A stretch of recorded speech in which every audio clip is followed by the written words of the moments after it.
Hi guys. आशा करता हूँ आप सभी अच्छे होंगे।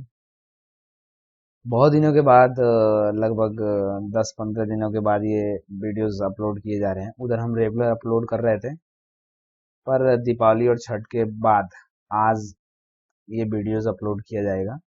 फ्रेंड्स, अभी तक हमने पार्ट 12 तक देख लिया है, राइट। अभी तक हमने 4 चैप्टर पढ़ चुके हैं, लगभग 40 पेज हमने खत्म कर दिया है, राइट। आज हम लोग पार्ट 13 यानी चैप्टर 5 देखेंगे। आज हम बहुत ही माइनर चीज पढ़ने वाले हैं, यानी आज हम जो आपने छोटे से बच्चे को कभी पढ़ते देखा होगा, दिस, दैट, दोज, दिज, ये सभी चीजें आज हम देखेंगे, राइट।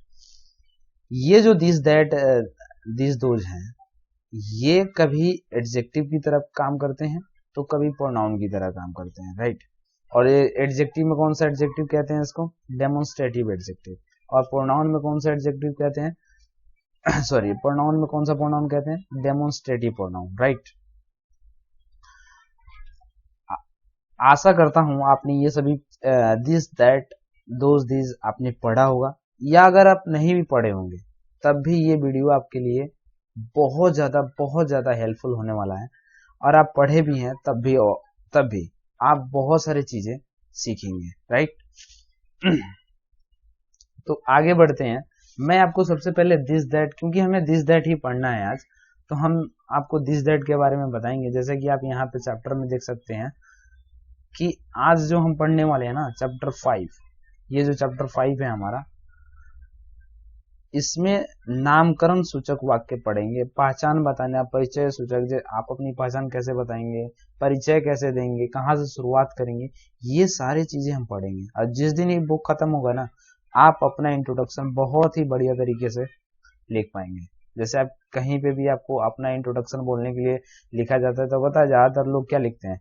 जैसे नेम लिख देंगे, नेम हो गया, फादर्स नेम लिख देंगे, फादर्स नेम, ठीक है, मदर्स नेम लिखेंगे, उसके बाद लिखने चलेंगे विलेज, इस तरह से अपने बारे में लिख देते हैं। बट अगर आप जानते हैं तो लिख सकते हैं कि my name is Manish Kumar, है ना, इस तरह से कि आई एम मनीष कुमार। बहुत सारे तरीके हैं, ठीक है। मतलब आप एक सेंटेंस की जैसे आप स्टोरी की तरह लिख सकते हैं, राइट, अपने इंट्रोडक्शन को, जो अच्छा लगता है। और ये मतलब जो कम जानते हैं उनकी तरह लिखना पड़ेगा कि एकदम मतलब क्या लिख दे, ये तो लग रहा है कि मैं रिज्यूम की तरह किसी को दे रहा हूँ, देख लो, है ना, उस तरह से नहीं। मैं चाहता हूँ आप इंट्रोडक्शन एक स्टोरी की तरह लिखें।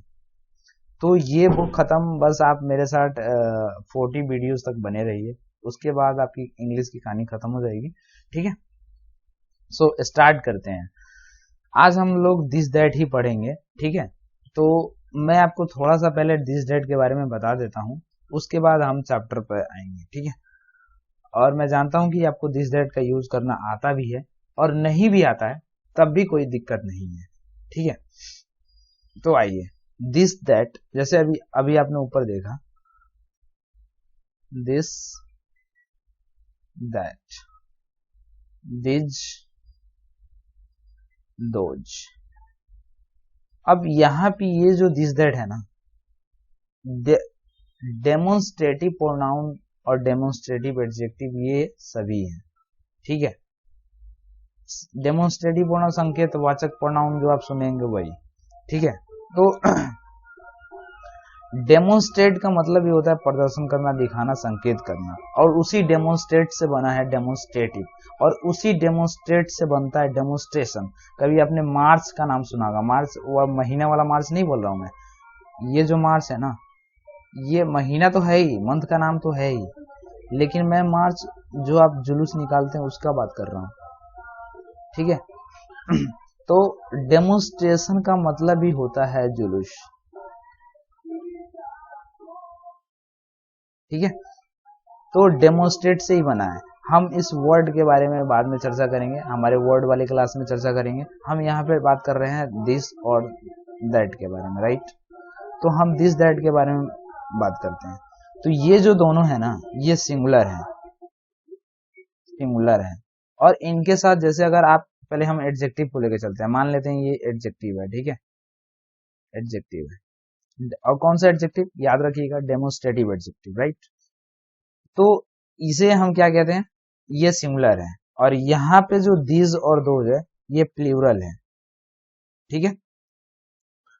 अब ये जो सिंगुलर एडजेक्टिव है दिस और दैट, तो इनके साथ जब भी नाउन आएगा ना, नाउन, वो भी सिंगुलर आएगा, सिंगुलर नाउन ही आएगा, ठीक है।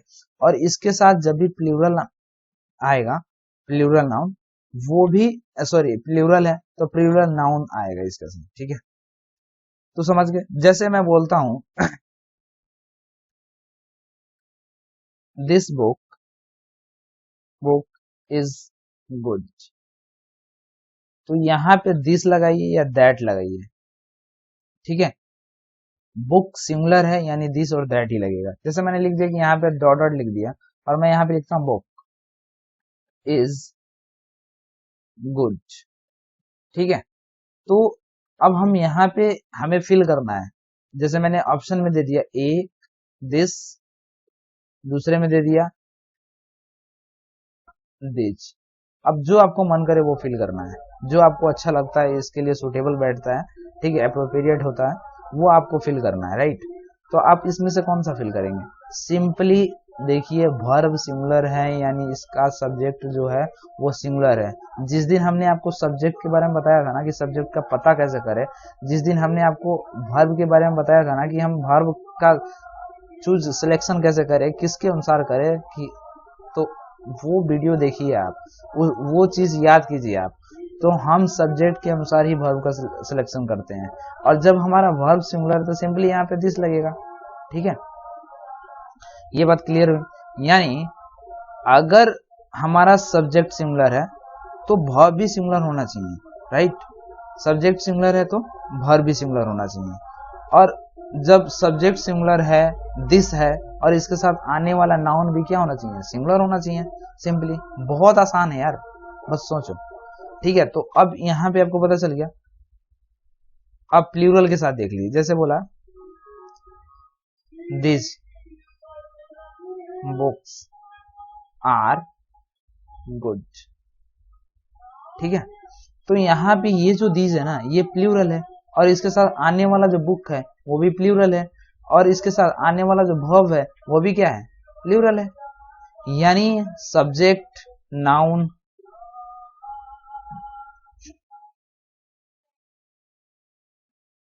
सब्जेक्ट, ये नाउन और ये वर्ब, ये सभी के सभी क्या है, प्लूरल है। यानी ये बात समझ में आ गई, इसके साथ ये जो हमारा एडजेक्टिव है, ये जो हमारा एडजेक्टिव है, इसके साथ हमेशा हर चीज प्लूरल आएगा, ठीक है। हर चीज क्या आएगा, प्लूरल आएगा। सिंपली इसके साथ देखिए, यानी ये जो दिस दैट है, इसके साथ जब भी हमारा नाउन आए, ठीक है, या वर्ब आए, वो क्या आएगा, सिंगुलर आएगा। ये कहानी खत्म हुई, ठीक है।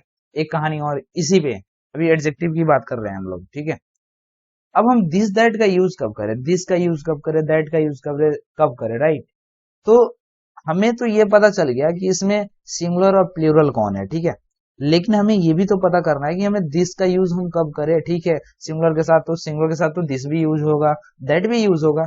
फिर हम कब करेंगे, प्लूरल के साथ दिस भी यूज होगा और दोज भी यूज होगा, पर हम करें कब। तो सिंपली बहुत सिंपल तरीका है, जब आप किसी नियर की वस्तु के लिए कर रहे हैं ना, नियर, जब आप नियर की वस्तुओं के लिए कर रहे हैं तो आप दिस का यूज करें, और जब नियर की वस्तु आपकी सिंगुलर है तो दिस का यूज करें, राइट। अगर नियर की वस्तु प्लूरल है तो दिस का यूज करें। आया समझ में। और जब डिस्टेंस हो यानी फार हो, दूर की वस्तु जो नियर ना हो, नॉट नियर, राइट, तो उसके लिए दैट का यूज करें, दैट का यूज करें। और दैट दैट का यूज कब करेंगे, जब सिंगुलर के लिए बात कर रहे हैं तब। लेकिन जब आप प्लूरल की बात करेंगे तो दोज, ठीक है। ये कहानी खत्म हुई। अब जैसे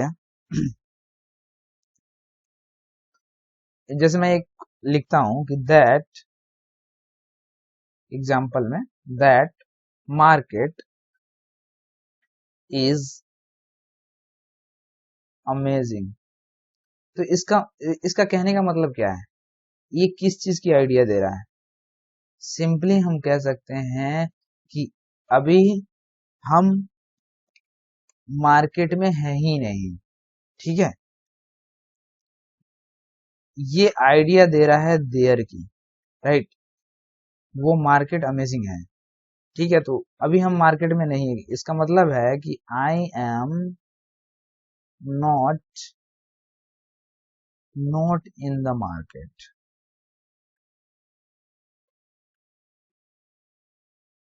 राइट। अगर हम दूसरा देखिए, इसको छोड़िए,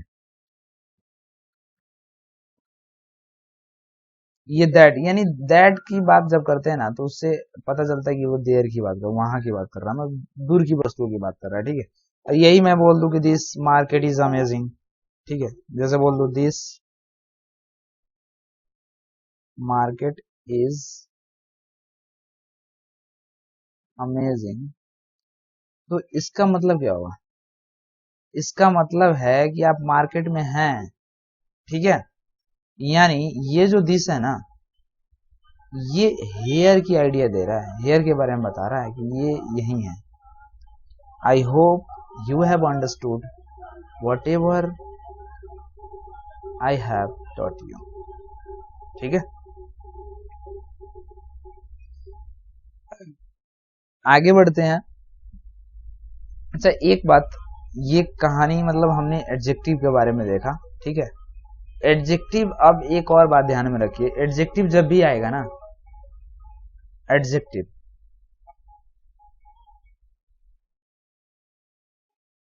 यानी ये जो एडजेक्टिव, डेमोन्स्ट्रेटिव एडजेक्टिव जो दिस दैट दिस दोज, ये जो आपने देखा, इनके साथ नाउन आएगा, ठीक है।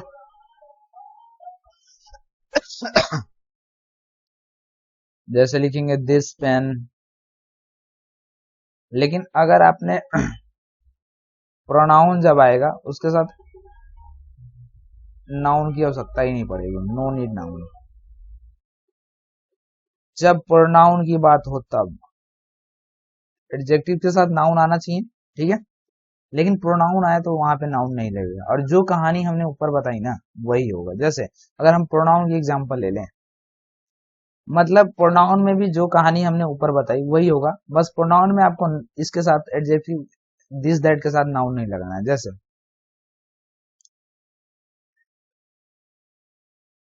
दिस इज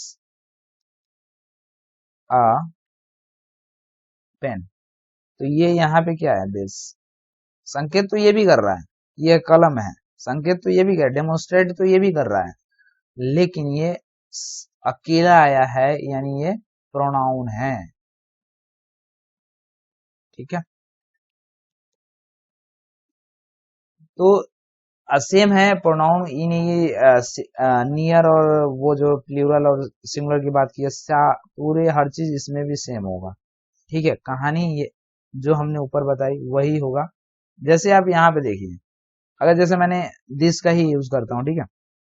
तो अगर मैं यहाँ पे दिस लिखूंगा, तो इसके साथ आने वाला जो हमारा वर्ब होगा वो कैसा होना चाहिए, क्योंकि हमने तो पढ़ा है ना, सब्जेक्ट वर्ब उसके बाद ऑब्जेक्ट, फॉर्मूला तो हमेशा स्ट्रक्चर यही लगता है। अंग्रेजी में, हिंदी में किसी भी तरह से बोल सकते हैं आप, लेकिन अंग्रेजी में आपको सब्जेक्ट पहले लगाना होगा, उसके बाद वर्ब लगाना पड़ेगा, उसके बाद ऑब्जेक्ट लगाना पड़ेगा, राइट। लेकिन हिंदी में तो आप कहीं जैसे कहते हैं सीता सुंदर है, कोई कहता है सुंदर है सीता, कोई कहता है सीता सुंदर। हिंदी में तो आप कहीं का भी कहीं पे रख देते हैं, कोई मतलब नहीं पड़ा, बट अंग्रेजियों का कहना है कि आपको सबसे पहले अंग्रेजी में सब्जेक्ट रखना पड़ेगा, उसके बाद वर्ब, उसके बाद ऑब्जेक्ट, ठीक है। तो अब हमें दिस लगाएं, अगर हमने यहाँ पे इज लगाया तो ये सिंगुलर हुआ, फिर उसके बाद बुक लगा देते हैं, आप बुक लिख लीजिए, यानी ये भी सिंगुलर है। अगर अगर आपके अनुसार, जैसे मैंने इसको लिख दिया, अगर मैं इसको आर लिख देता हूँ तो ये क्या होगा, गलत होगा, है ना। अगर मैं यहाँ पे बुक्स लिख देता हूँ, बुक्स, ये क्या होगा, गलत होगा। फिर यहाँ पे जैसे हमने यूज किया दिज, दिज, तो थोड़ा सा स्टॉप कर दिए थे वीडियो क्योंकि कोई आया था। ठीक है, खैर, तो हमने कहाँ तक पढ़ा कि जो मैंने बताया कि हम यहाँ पे जैसे अगर मैं लिख रहा हूँ राइट, ये दिस, और यहाँ पे मैंने आर लिखा तब तो सही है। अगर मैं इसी की जगह अगर इज लिखता हूँ तो ये क्या है, गलत है। यहाँ पे बुक लिखता हूँ, ठीक है, तो बुक, ए बुक लिखता हूँ तो ये क्या गलत होगा। लेकिन हम तो अगर बुक्स लिखता हूँ बुक्स, तो ये क्या सही है। यानी हर चीज अगर पी वाला कैटेगरी हमारा जा रहा है तो तीनों के तीनों पी होना चाहिए, ये कंफर्म होता है। अगर एस वाले कैटेगरी की बात कर रहे हैं तो तीनों के तीनों क्या होना चाहिए, एस होना चाहिए। ठीक है, क्लियर है यहाँ तक। अब इसमें कोई दिक्कत नहीं है, आपको कभी भी कंफ्यूजन नहीं होगा राइट। अब हम आते हैं बुक पे राइट। और जैसा कि आपको कुछ याद रहेगा या नहीं रहेगा, कुछ चीज़ आप चाहते हैं लिखा हुआ होना चाहिए, तो ये सारी चीज़ें मैंने टाइप करके रख दी हैं और आप इसे देख सकते हैं राइट। जो चीज़ें हमने बताया अभी आपको समझाया वही सारी चीज़ें हैं। आप इसका पीडीएफ, ये जो क्लास नोट है, क्लास नोट्स जो आपको मिलेंगे वो हमारे Telegram channel English with Manish पे आपको मिल जाएगा। अच्छा, मैं इतना गंदा लिख रहा हूँ पता है क्यों? क्योंकि लिखते लिखते मेरा हाथ बहुत दर्द कर रहा है, बहुत लिख रहा हूँ। खैर, मन नहीं कर रहा है पेन चलाने का, वीडियो भी बनाने का बिल्कुल भी मन नहीं था, पर हमने कहा था कल कि हम कल से वीडियो अपलोड करेंगे, इसलिए मैं कर रहा हूँ। ठीक है, क्योंकि अपने भी कुछ एग्जाम है